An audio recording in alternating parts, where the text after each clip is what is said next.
Assalamualaikum warahmatullahi wabarakatuh. Salam Om Swastiastu, Namo Buddhaya, salam kebajikan. Di sini saya akan menjelaskan perihal algoritma gradient descent sebagai jawaban untuk soal dari UTS mata kuliah Deep Learning. Sebelumnya perkenalkan, nama saya Bayu Pratama Ramdhani dengan NIM 250401020053. Daftar pembahasan di sini ada 4. Yang pertama adalah gradient descent itu sendiri. Lalu yang kedua, fashion MNIST. Yang ketiga adalah pembahasan. Dan yang terakhir adalah hasil uji. Untuk yang pertama dan yang kedua, mungkin tidak akan terlalu panjang lebar. Hanya akan dipaparkan definisinya. Karena akan kita bahas nanti di pembahasan dan hasil uji. Seperti itu. Langsung saja. Yang pertama, secara pengertian mungkin di internet ataupun di buku-buku kita bisa mengetahui bahwa gradient descent adalah algoritma optimasi yang digunakan untuk meminimalkan fungsi loss dengan memperbarui bobot model secara bertahap berdasarkan nilai gradient. Lalu selanjutnya, apa itu Fashion MNIST? Itu adalah dataset citra pakaian berukuran 28 kali 28 piksel yang terdiri dari 70.000 gambar dan digunakan sebagai standar pengujian algoritma machine learning dan deep learning. Lalu kita memasuki kepada pembahasan. Di sini ada 3 dari gradient descent. Yang pertama itu adalah yang too low, lalu selanjutnya ada yang just right, dan yang ketiga ada too high. Jadi untuk lebih detailnya, teman-teman, gradient descent itu adalah algoritma untuk kita melatih model dengan memberikan contoh-contoh ataupun kita memberikan data-data gitu. Nah, di mana data-data tersebut akan menjadi bahan latihan oleh model. Misalkan model yang kita latih itu adalah supaya mengenali jenis-jenis pakaian. Nah, maka kita akan menggunakan data yang barusan, yaitu data Fashion MNIST. Data ini tadi dipaparkan ada 70.000, yang di dalamnya itu ada 60.000 data uji, 60.000 data train, dan 10.000-nya lagi data uji. Jadi nanti model tersebut akan dilatih oleh 60.000 data, nanti akan dikasih gitu, gambar-gambar yang 28 pixel ini, dia akan dikasih dilatih 60.000 gambar, seukurannya satu gambarnya itu ukuran 28 pixel. Nah, nanti perbedaan dari ketiga ini itu kalau yang too low itu ketika sat, dikasih 60.000 data itu mereka mempelajari satu persatu gitu. Ini yang too low. Sehingga kita bisa lihat di sini itu titiknya banyak. Satu, dua, tiga, empat, lima, enam, tujuh. Ada 7 titik di sini. Ini baru sampai sini juga udah 7 titik gitu. Dan ini sebenarnya bisa lebih banyak lagi kalau di realitanya gitu. Banyak titik sampai sini gitu. Nah, lalu yang kedua itu mempelajarinya per angka ataupun per kuantitas yang kita tentukan. Biasanya itu 32 gitu. Nah, makanya ketika sampai ke bawah itu tidak terlalu banyak seperti yang pertama. Jadi si model itu akan membaca misalkan 32 gambar terlebih dahulu, 32 data terlebih dahulu, lalu mengambil jawabannya, lalu mengevaluasinya gitu. Nah, adapun yang too high, adapun yang too high itu mereka atau itu model maksud saya itu membaca semuanya terlebih dahulu gitu. Membaca semuanya baru mengambil kesimpulan. Jadi misalkan ada 60.000 data nih, kita kasih 60.000 data. Jadi model tersebut membaca semua data lalu mengambil kesimpulannya gitu. Makanya kesimpulan yang diambil gitu, itu bisa loncat-loncat seperti ini, tidak teratur seperti yang sebelumnya. Kalau ini kan teratur seperti ini, lalu yang selanjutnya juga teratur juga seperti ini. Untuk mudah dipahami itu gitu, karena mungkin kita melatih belajar komputer, sedangkan komputer tidak bisa memandang sesuatu seperti manusia seperti kita seperti ini gitu. Makanya ketika kita berikan gambar seukuran 28 piksel gitu, atau misalkan 16 piksel. 16 piksel itu 4 kali 4 gitu. Nah, mereka itu nggak bisa membaca, nggak bisa seperti manusia langsung melihat 4 kali 4 ataupun 16 piksel gitu. Komputer pasti akan menjadikan semuanya satu baris gitu. Berarti 4 kali 4 ada 16 baris gitu. 16 piksel itu yang tadinya 4 kali 4 gitu, ke samping 4, ke atas 4, oleh komputer itu tidak bisa dibaca seperti itu, makanya oleh mereka itu dijadikan satu baris terlebih dahulu. Begitu pula yang ada di Passion MNIST ini gitu. 28 ke 28. Berarti ya 28 ke 28 mereka di satu bariskan terlebih dahulu supaya si komputer itu bisa membacanya. Nah, setelah membaca tersebut, kalau memang skip misalnya ini terlalu sulit dipahami gitu, saya punya analogi yang saya baca juga di internet, teman-teman. Saya baca itu analoginya tuh misalkan ada beberapa orang yang misalkan dikatakan katakanlah ada 3 orang ya. Kita ambil contoh 3 orang seperti jumlah contoh di sini, jumlah pembagian di sini. Orang yang pertama itu, oh, oh, sebelumnya 3 orang ini itu dikasih tujuan supaya bisa turun dari gunung. Jadi mereka bertiga itu ditaruh di puncak dan tujuannya itu harus turun ke bawah gitu, harus berhasil turun ke bawah. Dengan peraturan, mereka akan, ataupun dengan clue, mereka akan bisa turun kalau tanahnya ataupun pijakan mereka itu tidak menanjak ataupun menurun lah gitu ya. Pijakannya menurun. Nah, orang yang pertama itu setiap langkah gitu, dirasa-rasanya itu gitu.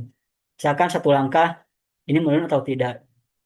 Misalkan, oh menurun, berarti maju. Terus seperti itu gitu. Kalau misalkan satu langkah menurun, lanjut lagi. 2 langkah menurun, lanjut lagi. 3 langkah menurun. Nah, baru misalkan kalau menemukan yang menanjak, berarti ganti langkahnya. Entah itu agak ke kiri, agak ke kanan gitu. Nah, itu misalkan contoh yang pertama, orang yang pertama. Lalu misalkan contoh yang kedua, ada orang yang kedua itu, dia mengira-ngira pijakannya menurun atau naik itu setelah 30 langkah misalkan gitu. Dia melangkah dulu 30 lalu merasa-rasa gitu. Oh, ini kayaknya dari tadi saya menurun gitu. Oh, dari tadi saya malah menanjak lagi gitu. Baru mengambil keputusan apakah ganti arah jalannya atau bagaimana gitu. Lalu yang selanjutnya ini dia terus gitu. Terus menurun. Setelah lama, setelah banyak gitu data ataupun ya langkahnya, lalu dia berpikir apakah tadi menurun ataupun menanjak. Nah, seperti itulah untuk analogi sederhananya gitu. Lalu untuk secara nyatanya gitu, saya pakai Google Colab. Jadi saya akan share screen.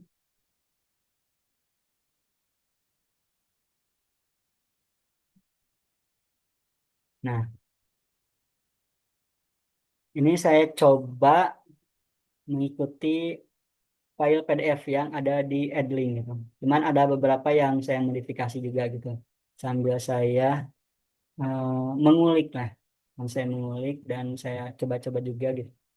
Yang pertama tentu sesuai arahannya kita import. Ini basicnya gitu ya. Kita harus import ini terlebih dahulu untuk sebagai basic dari deep learningnya.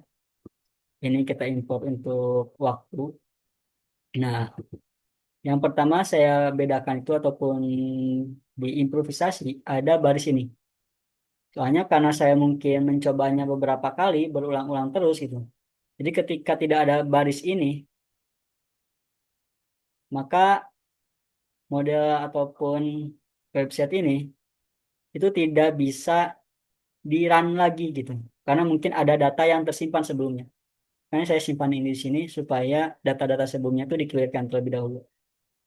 Nah, sebelum itu juga kita atur runtime-nya di sini untuk jadi GPU supaya mempercepat dan mengefektifkan. Nanti kalau itu sudah GPU, nanti akan muncul cirinya itu ada Tesla T4 nih. Selanjutnya kita download gitu si file version MNIST yang tadi gitu, yang 70.000 data itu.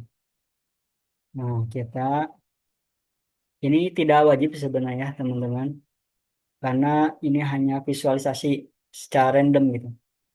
Kira-kira dari 70.000 data itu tuh, walaupun 70.000 gambar itu, di dalamnya seperti apa gitu. Nah, kita bisa melihat seperti ini.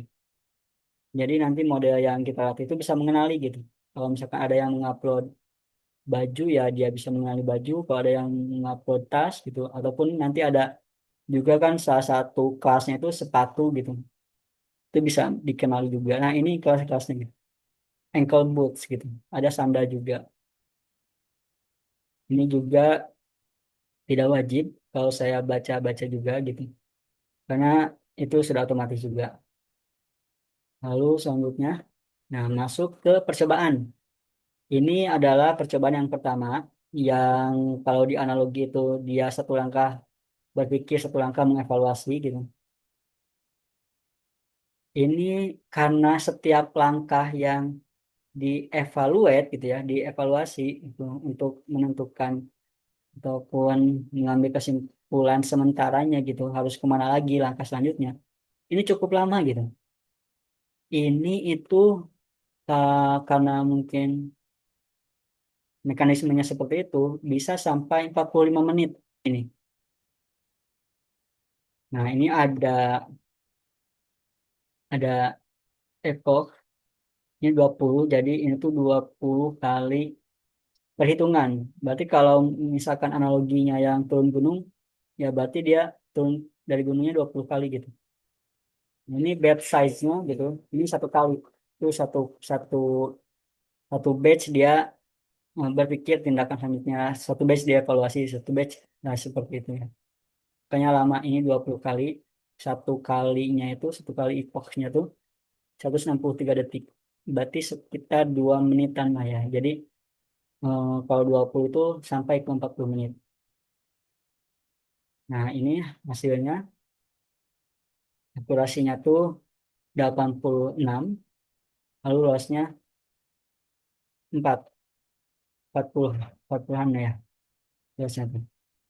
Semakin besar akurasi maka semakin bagus, makin kecil los itu semakin bagus. Dan sebaliknya kalau akurasinya kecil itu buruk berarti ya. Dan los kalau semakin besar itu buruk. Selanjutnya contoh yang kedua. Nah, nah ini juga dimodifikasi oleh saya. Yang tadinya model itu cuma ada dua jenis ya kalau saya lihat di PDF. Model sama model 2. Cuman saya ganti yang ininya jadi model satu, yang ininya jadi model 2. Karena ketika saya mencoba beberapa kali juga gitu, itu model yang pertama, yang ini, itu tuh tertimpa oleh model yang ketiga gitu. Karena sama namanya tuh model. Makanya saya bedakan yang pertama saya model satu, yang kedua model 2 gitu. Dan contoh yang ketiga model 3.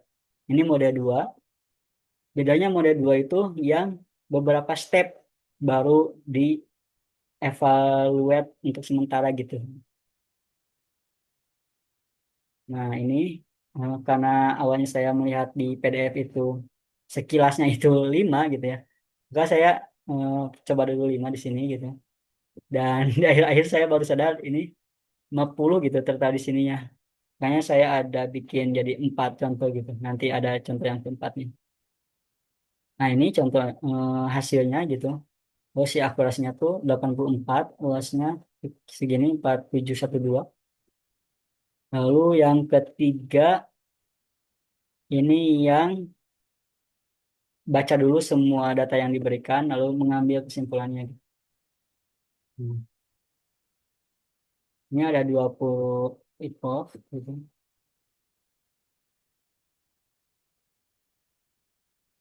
Nah, ini hasilnya 2782 2 Ini untuk yang contoh kedua dan contoh ketiga itu enggak terlalu lama ya. Karena mungkin ini juga tuh satu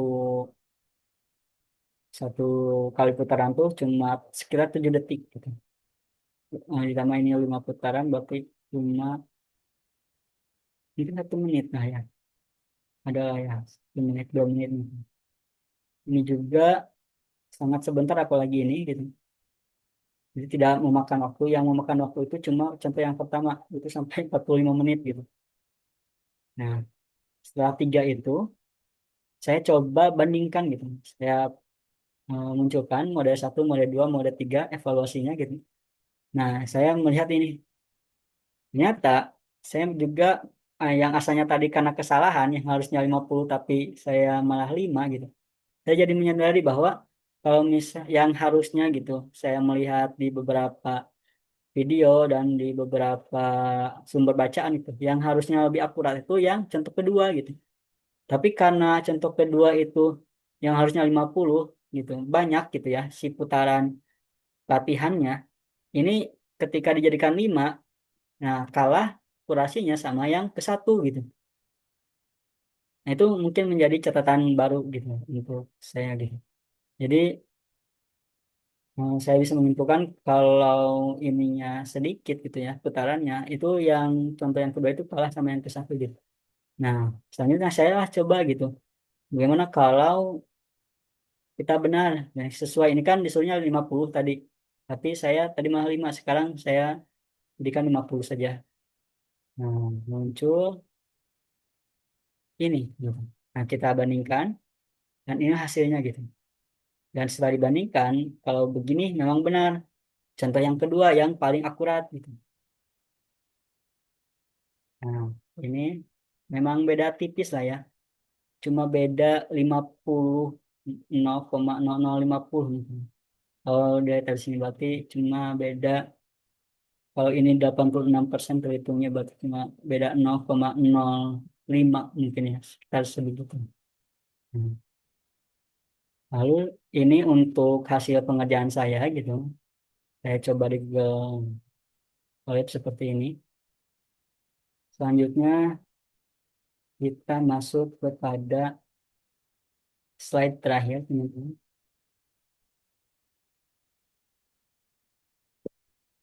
Nah, hasil uji ini yang barusan saya tampilkan di sana.